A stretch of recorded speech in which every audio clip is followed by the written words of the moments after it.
Morning students.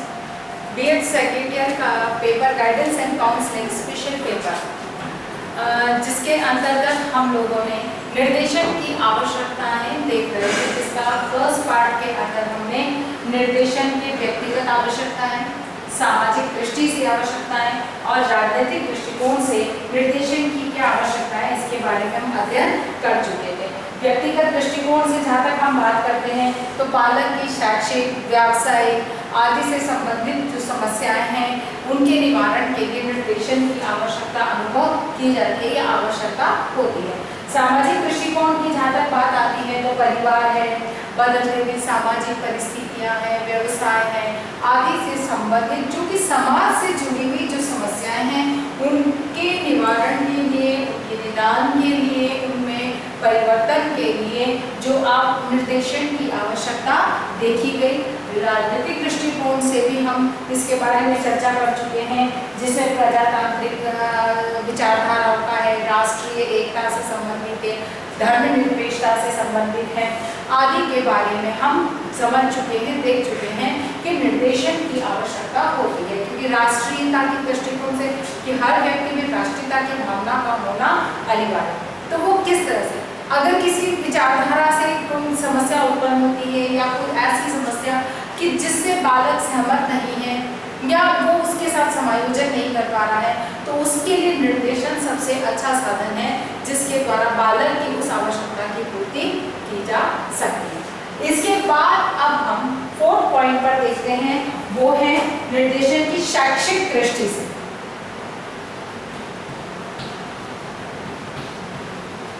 शैक्षिक दृष्टि से, ठीक है ना। तो शैक्षिक दृष्टि से निर्देशन की आवश्यकता क्या अनुभव की जाती है? तो निश्चित है कि अगर हम सामान्य रूप से बिना किसी उसके बात कर रहे हैं तो विषय चयन में विषय से संबंधित आने वाली समस्याओं के समाधान के लिए निर्देशन की आवश्यकता होती है। अपने परिणामों को बेहतर बनाने के लिए जो वर्तमान में परिणाम है उससे और अधिक किस तरह से अपना जो अचीवमेंट है उसको और किस तरह से अच्छा या गुणात्मक परिवर्तन लाया जा सकता है। तो सबसे पहला जो इसमें आता है वो है विषय चयन। वर्तमान में ये सबसे अधिक महत्वपूर्ण समस्या या कहा जाए सबसे महत्वपूर्ण क्षेत्र है जिसमें निर्देशन की सर्वाधिक आवश्यकता होती है, क्योंकि विषय चयन वर्तमान समय में बालकों की जो एक प्रवृत्ति बनती चली जा रही है कि एक मित्र ने जो सब्जेक्ट लिया, जैसे कि साइंस लिया है तो उसके जितना भी ग्रुप है, जितने भी सब मित्र हैं सभी को साइंस लेंगे। एक ने कॉमर्स लिया तो उससे संबंधित सभी जो है वो उसके मित्र वगैरह हैं वो कॉमर्स लेंगे। तो कहने का मतलब विषय चयन क्या किस तरह से किया जाए और बालक को किस तरह से विषय का चयन करना चाहिए और उसकी योग्यता क्या है, उसकी क्षमताएं क्या है, उसके पास में किस तरह के संसाधन उपलब्ध हैं, जिसके या उसकी अपनी पारिवारिक आर्थिक जितनी भी क्षेत्र हैं उनको ध्यान में रखते हुए बालक के विषय चयन से संबंधित निर्देशन की प्रक्रिया, निर्देशन की आवश्यकता होती है। अगली बात इसके अंतर्गत आती है वो आती है अपव्यय व अवरोध।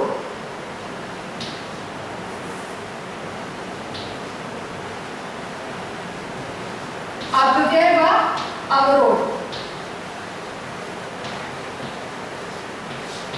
अपव्यय व अवरोध क्या है, इसके बारे में हम पहले भी एक बार चर्चा कर चुके हैं, जब हम क्लासेस में थे तब भी हम चर्चा कर चुके हैं। फिर भी एक बार अपव्यय यानी कि किसी चीज का व्यय हो जाना, व्यर्थ हो जाना, जैसे कि बालक ने शिक्षा प्राप्त करना प्रारंभ किया है, वो कक्षा 8 या 10 तक शिक्षा प्राप्त करता है, उसके बाद में शिक्षा लेना बंद कर देता है या अन्य ऊपर उच्च शिक्षा के लिए वो प्रयास नहीं करता है। अमूमन ग्रामीण क्षेत्रों में देखा जाता है और विशेष रूप से लड़कियों में कि भाई हमारी सहेलियां नहीं जा रही है इसलिए हम विद्यालय नहीं जा रहे। 8वीं तक पढ़ा, विद्यालय जहाँ तक था गांव में वहाँ तक पढ़ा, उसके बाद या तो विद्यालय दूर है इसलिए नहीं जाएंगे या हमारी और सहेलियां या मित्र नहीं जा रहे तो हम नहीं जाएंगे। तो ये इतने साल 8वीं 10वीं तक जितनी शिक्षा प्राप्त की है उसके बाद वो शिक्षा प्राप्त नहीं कर रहा है तो वो जो है वो अपव्यय हो गया, क्योंकि उसने शिक्षा को पूर्ण नहीं किया है, उसने किसी कौशल की प्राप्ति अभी तक नहीं की है। अगर किसी प्रकार का कौशल वो प्राप्त करता है शिक्षा के माध्यम माध्यम से और उसका अपने जीवन में उपयोग करता है तो वह अपव्यय नहीं है। लेकिन जब उसका किसी प्रकार का कोई उपयोग नहीं है, भविष्य में उसके लिए किसी प्रकार का कोई उपयोगिता उपयोग में आ ही नहीं रहा, तो निश्चित है वह अपव्यय हो जाता है। अवरोध यानी कि एक ही कक्षा में एक बार फेल होना, 2 बार फेल होना, ये अवरोध कहलाता है। तो यानी कि अपव्यय और अवरोध की समस्या से निपटने के लिए बच्चों को इसके बारे में जागरूक करना कि भाई अगर आप अपव्यय की या विद्यालय शिक्षा बीच में छोड़ते हैं तो इससे आपको क्या हानि है, बालकों को इसके कारण समझाना, इसके लाभों से अवगत कराना, अभिभावकों को शिक्षा के महत्व से अवगत कराना, ये सब क्या है अपव्यय की समस्या से निवारण के लिए निर्देशन के क्षेत्र है। निर्देशन का कार्य करता है ऐसे ही अवरोध, मतलब कि निर्देशन के माध्यम से अपव्यय और अवरोध की समस्या का निवारण किया जा सकता है और उसको विजय प्राप्त की जा सकती है। फिर पाते हैं छात्रों की बढ़ती हुई जनसंख्या, छात्रों की बढ़ती हुई संख्या।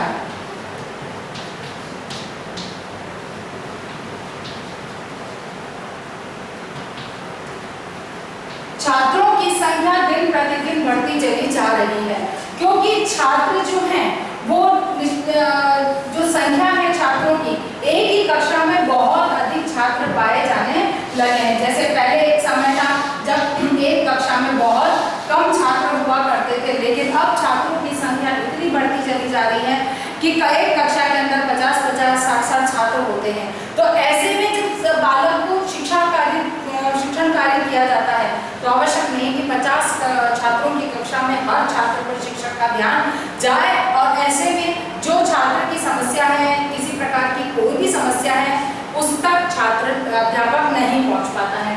इसीलिए छात्रों की बढ़ती हुई संख्या को ध्यान में रखते हुए निर्देशन की आवश्यकताएं बढ़ जाती हैं। अगली बात आती है शिक्षा में, सामान्य शिक्षा में वृद्धि।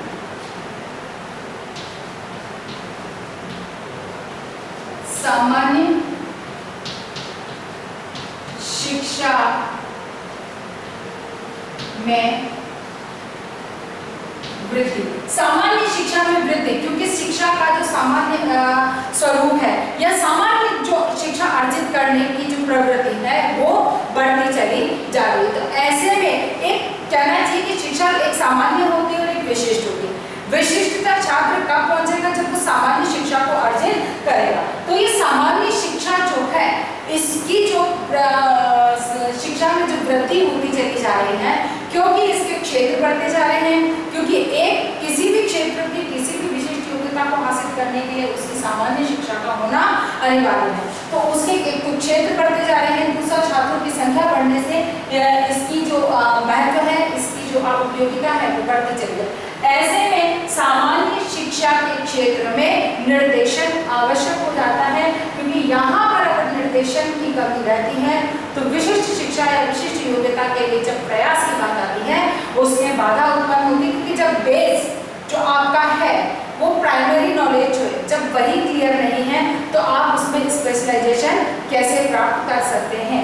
इसीलिए सामान्य शिक्षा के क्षेत्र में भी निर्देशन की आवश्यकता होती है। अगली बात आती है व्यक्तिगत भिन्नता।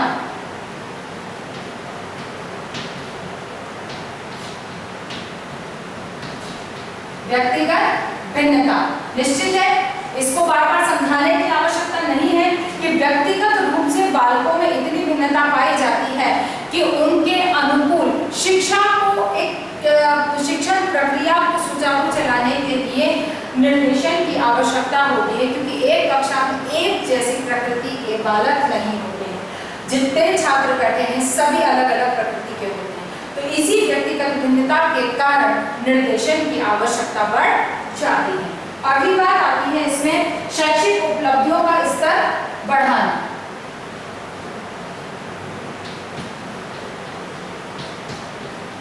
शैक्षिक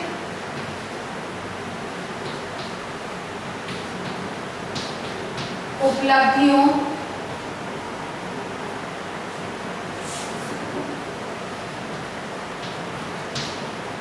का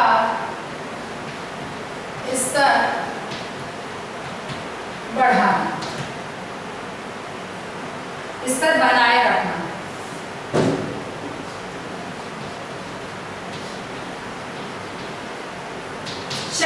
उपलब्धियों के स्तर को बनाए रखना भी बहुत आवश्यक है। किस तरह से बालक अपनी शैक्षिक उपलब्धियों के स्तर को बनाए रख सकता है, यानी कि एक बालक के लिए जो अब तक वो अचीव कर रहा है उस अचीवमेंट को और वो कैसे बढ़ा सकता है और किस तरह से वो हासिल कर सकता है, इस आधार पर शैक्षिक उपलब्धियों के स्तर को बढ़ाने के लिए भी निर्देशन की आवश्यकता देखी गई है। अंतिम बात है महिलाओं के व्यावसायिक समायोजन के लिए।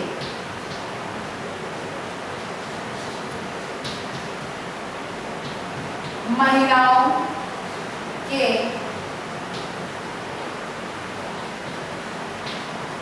व्यावसायिक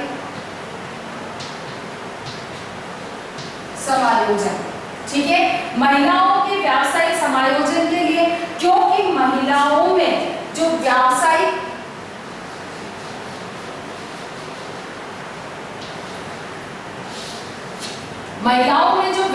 समायोजन, क्योंकि वर्तमान में महिलाएं भी विभिन्न प्रकार के व्यवसायों से जुड़ती हैं, महिलाएं भी कहना चाहिए कि वर्किंग होती जा रही हैं, तो ऐसे में बहुत अधिक आवश्यकता हो जाती है कि छात्राओं को भी व्यावसायिक शिक्षा किस प्रकार से हासिल करनी है, किस तरह की व्यावसायिक शिक्षा वो हासिल कर सकती हैं, कैसे कर सकती हैं, उनकी कार्य परिस्थितियाँ क्या हैं, उनको किस तरह से किन परिस्थितियों पर कैसे कार्य करना होगा, इनसे संबंधित जितने भी क्षेत्र हैं उससे संबंधित निर्देशन के द्वारा उनकी मदद इसकी आवश्यकता की पूर्ति की जा सकती है।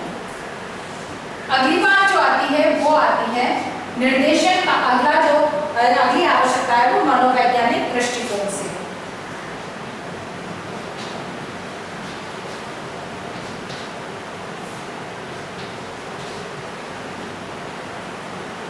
मनोवैज्ञानिक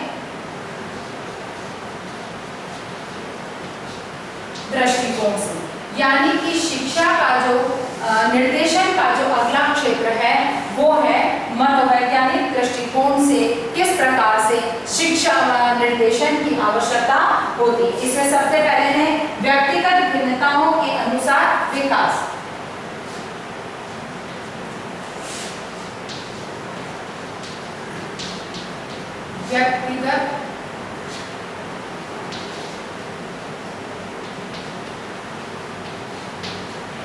व्यक्तिगत भिन्नताओं के अनुसार विकास, क्योंकि व्यक्तिगत भिन्नताएं एक बालक में बहुत अधिक, एक कक्षा के अंदर ये कहा जाए कि व्यक्तिगत भिन्नताएं पाई जाती हैं और इन्हीं के आधार पर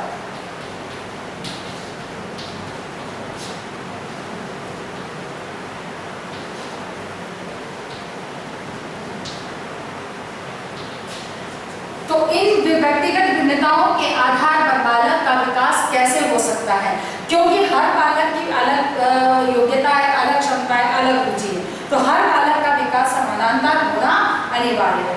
तो इसी चीज को ध्यान में रखते हुए व्यक्तिगत भिन्नताओं के आधार पर किसी भी बालक का विकास कैसे हो सकता है उसके लिए निर्देशन की आवश्यकता होती है। अगली बात इसमें है वो है समायोजन।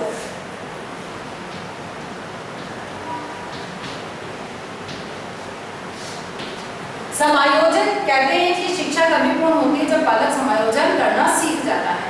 तो समायोजन कैसे करना है, क्योंकि हर क्षेत्र में भिन्न परिस्थितियां होती है, भिन्न वातावरण होता है, भिन्न आवश्यकताएं होती हैं। आप एक छोटे से बाजार में भी जाके खड़े हो जाए तो वहां की परिस्थितियां, वहां का वातावरण भिन्न होता है, उसके अनुसार आपको समायोजन करना होता है। एक सामाजिक समूह में खड़े हैं, एक मित्र समूह में खड़े हैं, एक नया अपरिचित व्यक्तियों के समूह के अंदर खड़े हैं, तो हर एक का अपना अपना वातावरण है, अपना अपना तरीका होता है, तो उसके साथ में बालक कैसे समायोजन कर सके, इसीलिए समायोजन कैसे किया जाता है इसके लिए निर्देशन की आवश्यकता होती है और इसीलिए निर्देशन दिया जाना चाहिए। अगली बात है संवेगात्मक या भावात्मक विकास।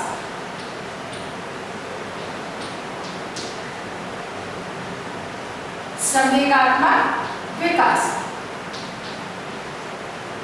संवेगात्मक या भावात्मक विकास की जहां बात आती है तो विशेष रूप से किशोरावस्था के बालकों के लिए ये बहुत बड़ी समस्या है, कि बालक संवेगात्मक रूप से अस्थिर बहुत होते हैं। तो ऐसे में क्योंकि इस आयु की किशोरावस्था की जो अवस्था है, जिसको भी तूफान की अवस्था भी कहा जाता है, तो ऐसे में बहुत समस्याओं का सामना, चाहे वो शारीरिक, चाहे उनके विकास से संबंधित, चाहे वृद्धि से संबंधित किसी भी प्रकार की है, क्योंकि इस आयु के बच्चों के समायोजन की सबसे बड़ी समस्या होती है और इसी वजह से संवेगात्मक या भावात्मक रूप से बहुत कहना चाहिए कि नाजुक अवस्था होती है कि कब कौन सी चीज इन बालकों के लिए घातक हो सकती है या नकारात्मक उनके प्रभाव उन पर डाल सकती है।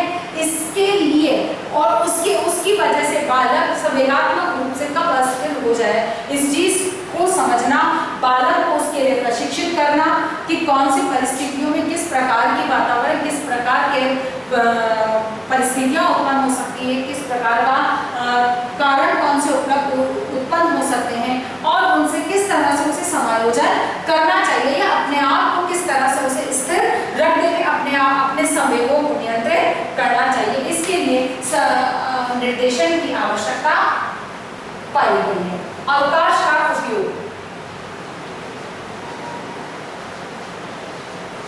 अवकाश के समय का उपयोग, अवकाश के समय का उपयोग यानी कि बालक को जब वो खाली है, कहा जाता है कि खाली दिमाग शैतान का घर होता है, तो इस परिस्थिति से बचने के लिए आवश्यक है कि बालक जब खाली है यानी कि अवकाश के समय में उसे अपने इस समय का उपयोग किस तरह से करना चाहिए, इसके लिए भी निर्देशन की आवश्यकता होती है। अगली बात इसके अंदर आती है मनुष्य की आधारभूत आवश्यकताएं। आधारभूत आवश्यकताएं,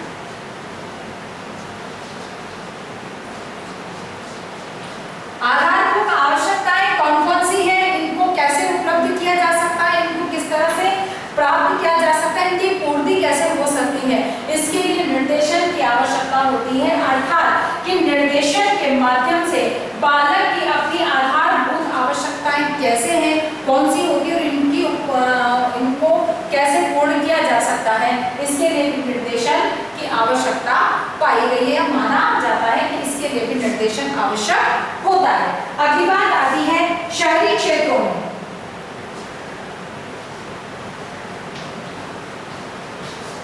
शहरी क्षेत्र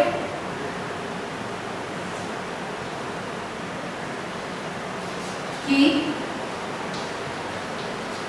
दृष्टि से,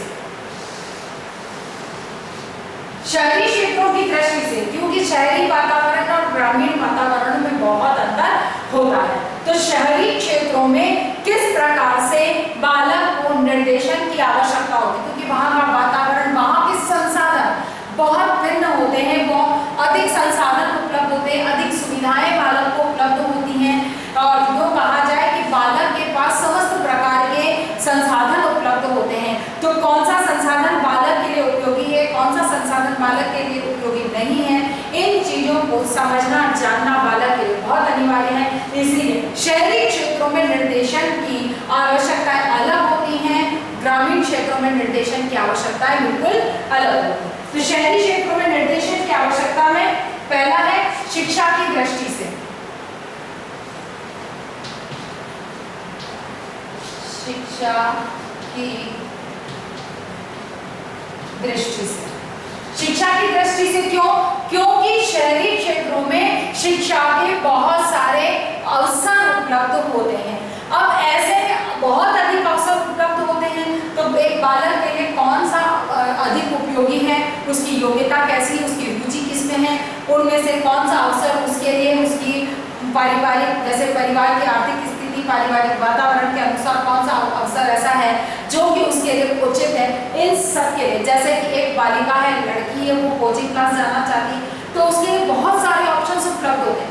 अब उसको एक सही निर्देशन की आवश्यकता होती है कि कौन सा कोचिंग है जो उसके लिए लाभकारी है, या बहुत सारे स्कूल होते हैं, हर विद्यालय शहरी क्षेत्रों में बहुत सारे स्कूल होते हैं, तो एक लड़की के लिए या एक बालक के लिए कौन सा स्कूल उसके लिए उपयोगी है, उस विद्यालय के विभिन्न परिस्थिति, वातावरण, परीक्षा परिणाम आदि को देखकर ही वह निर्णय लिया जाता है कि उसके लिए कौन सा स्कूल उपयुक्त रहेगा। अर्थात कहने का मतलब ये है कि शैक्षिक दृष्टिकोण से बहुत सारे अवसर उपलब्ध होते हैं, उनमें से कौन सा अवसर है या संसाधन है या माध्यम है जो पालक के लिए उपयोगी, इसके लिए निर्देशन की आवश्यकता मानती। अगली बात आती है मनोरंजन।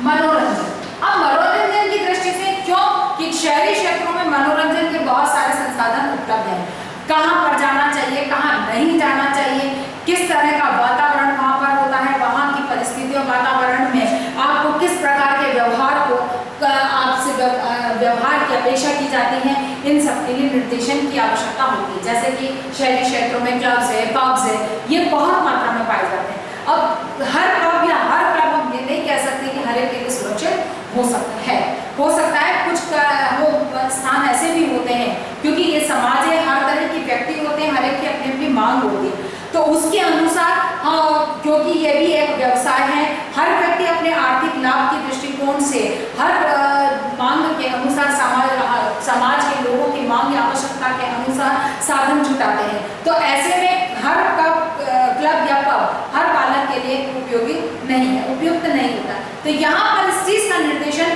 कि कौन से मनोरंजन, यानी कि मनोरंजन का ये एक माध्यम है, अब इनमें से कौन सा उसके लिए उचित है, इस चीज के लिए निर्देशन। कहने का मतलब कि मनोरंजन के शहरी क्षेत्रों में बहुत सारे अवसर उपलब्ध है, जैसे कि उसका पालक की रुचि फुटबॉल खेलने में। अब बहुत सारे क्लब या मैदान होते हैं या ग्रुप्स होते हैं जो कि एकेडमी होती है जो फुटबॉल सिखाती है। तो अब एक बालक ये तय करना कि कौन सा क्लब या कौन सा एकेडमी है उसके लिए जो उसको फुटबॉल सीखने में अच्छा मेहनत या उसको बेहतर खिलाड़ी बना सकते। तो कहने का मतलब ये है कि शहरी क्षेत्रों में मनोरंजन के बहुत अधिक संसाधन उपलब्ध होते हैं, उनमें से कौन सा बालक के लिए उपयुक्त है, इसके लिए निर्देशन प्रदान किया जाता है, उसकी आवश्यकता होती है। फिर व्यक्तित्व विकास, व्यक्तित्व विकास। अब व्यक्तित्व विकास में कैसे? व्यक्तित्व विकास में इसलिए क्योंकि शहरी क्षेत्रों में बालक के व्यक्तित्व के जो है वो अलग पक्ष सामने आते हैं या अलग प्रकार की अपेक्षाएं की जाती है हर व्यक्ति से कि वो किस प्रकार का, क्योंकि कहीं भी अगर उसको खड़ा होना है, किसी समूहों से जुड़ना है, तो उस समूहों को प्रभावित करने के योग्य गुण आप में होने चाहिए। तो यानी कि शहरी क्षेत्रों के लिए एक किस प्रकार के व्यक्तित्व की अपेक्षा शहरी क्षेत्रों में की जाती है, कौन से ऐसे गुण हैं जिनसे कि लोग प्रभावित होते हैं, जिनका कि विकास बालक में होना चाहिए। कहने का मतलब व्यक्तित्व के विकास के लिए भी निर्देशन की आवश्यकता होती है। अगली बात इसमें आती है मानवीय गुणों के विकास।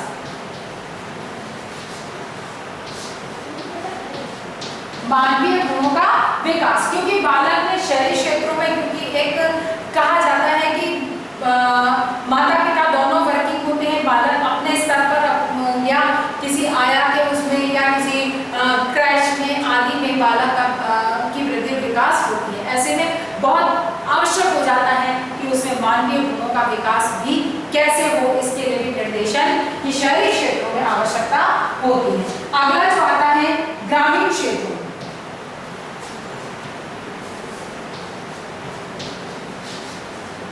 ग्रामीण क्षेत्र की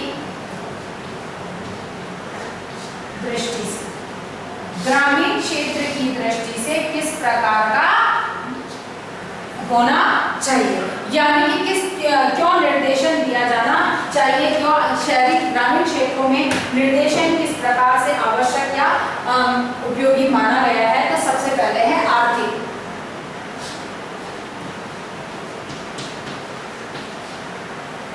क्षेत्र, क्योंकि ग्रामीण क्षेत्रों में आर्थिक संसाधन कम मात्रा में उपलब्ध होते हैं। इसी कारण से कौन सा व्यवसाय, कौन सा ऐसा आर्थिक संसाधन है जिनका उपयोग करके या जिनको जुटाकर बालक व्यक्ति अपने आर्थिक आवश्यकताओं की पूर्ति कर सकता है। अर्थात कि आर्थिक क्षेत्रों से संबंधित निर्देशन की आवश्यकता होती है। अगली बात आती है इसमें शिक्षा, शैक्षिक दृष्टि से, शिक्षा की दृष्टि से, शिक्षा की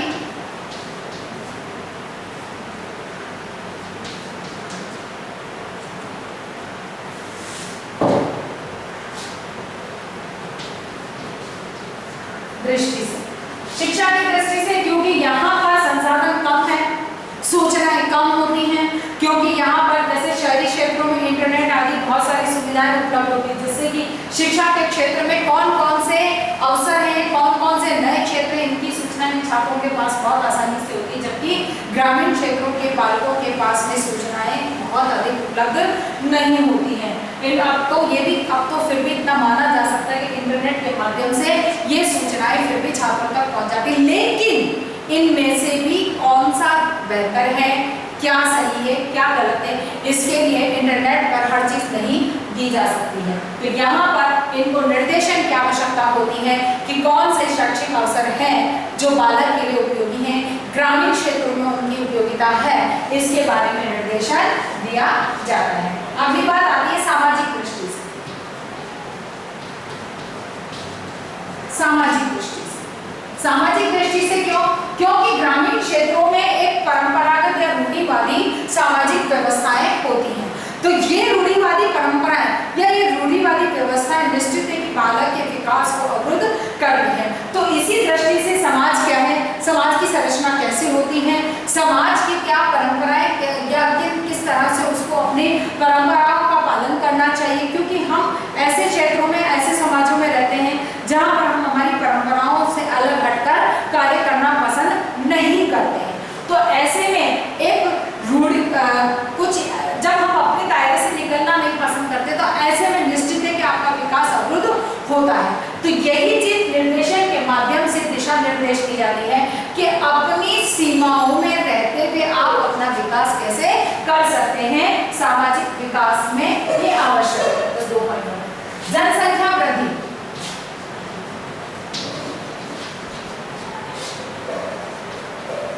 जनसंख्या वृद्धि, क्योंकि निश्चित है कि जो जितनी ज्यादा जनसंख्या वृद्धि होती चली जाएगी उनके संसाधन कम होते चले जाएंगे। इसीलिए जनसंख्या वृद्धि के क्या दोष है, क्या उसके दुष्परिणाम हैं और इसकी वजह से किस प्रकार की समस्याओं का सामना करना पड़ता है, इससे संबंधित निर्देशन की आवश्यकता होती है। और फिर जनसंख्या के वृद्धि होने के कारण जो संसाधन कम होते हैं, जैसे ग्रामीण क्षेत्रों में जनसंख्या, क्योंकि एक निश्चित जितनी सामान्य जनसंख्या उसके अनुकूल संसाधन उपलब्ध होते हैं, जनसंख्या वृद्धि होती है तो संसाधन कम हो जाते हैं। तो इन संसाधनों को कैसे जुटाना, इनमें वृद्धि कैसे करना, ये इन सभी के लिए निर्देशन की आवश्यकता होती है। फिर स्वास्थ्य, ग्रामीण क्षेत्रों में स्वास्थ्य सबसे बड़ी समस्या है, क्योंकि यहाँ पर व्यक्ति अपने स्वास्थ्य के सफाई के प्रति ज्यादा सचेत नहीं होते हैं। हालांकि वर्तमान में हम ऐसा नहीं कह सकते हैं, लेकिन एक समय ऐसा था जो स्वास्थ्य के, और फिर सबसे बड़ी चीज है कि स्वास्थ्य संबंधी सूचनाएं या स्वास्थ्य संबंधी जो साधन है वो ग्रामीण क्षेत्रों में कम उपलब्ध होते हैं, जिसकी वजह से स्वास्थ्य के प्रति भी इनको साधन उपलब्ध न होने की वजह से बहुत हानि होती है। इसीलिए इनको एक स्वास्थ्य की जो बेसिक या प्राथमिक जानकारी है उससे अवगत कराया जा सकता है। अंतिम है राजनीतिक, राजनीतिक दृष्टिकोण से अगर बात करें तो ग्रामीण क्षेत्रों में राजनीतिक दृष्टिकोण से अगर देखा जाए तो वातावरण बड़ा अजीब, मतलब एक दूषित जिसका कह सकते हैं कि यहाँ पर एक भिन्न प्रकार की राजनीति होती है। तो ऐसे में इस कटु राजनीति से किस तरह से व्यक्ति अपने आप को बचा सकता है, किस तरह से एक स्वस्थ राजनीति कैसी होती है, किस तरह से किया जाना चाहिए, लोकतंत्र क्या है, लोकतंत्र के गुण क्या है, इन सबसे संबंधित जानकारी के लिए निर्देशन की आवश्यकता होती है। आशा करती हूँ कि हमने निर्देशन की आवश्यकता के 7 पॉइंट देखे हैं, 4 आज देखे हैं, मनोवैज्ञानिक दृष्टिकोण से, शैक्षिक दृष्टिकोण से, शहरी क्षेत्र के दृष्टिकोण से और ग्रामीण क्षेत्र के दृष्टिकोण से। उससे पहले हम व्यक्तिगत दृष्टिकोण से, सामाजिक दृष्टिकोण से और शैक्षिक दृष्टिकोण से, हम क्या बोलते हैं, राजनीतिक दृष्टिकोण से हम निर्देशन की आवश्यकता को देखें। इस आधार पर आपको एक क्वेश्चन आज करना है कि निर्देशन की आवश्यकताओं को इस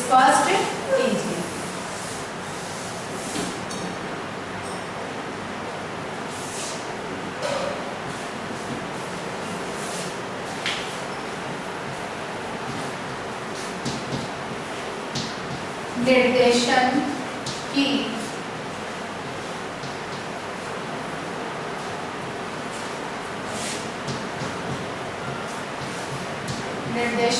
आवश्यकताओं को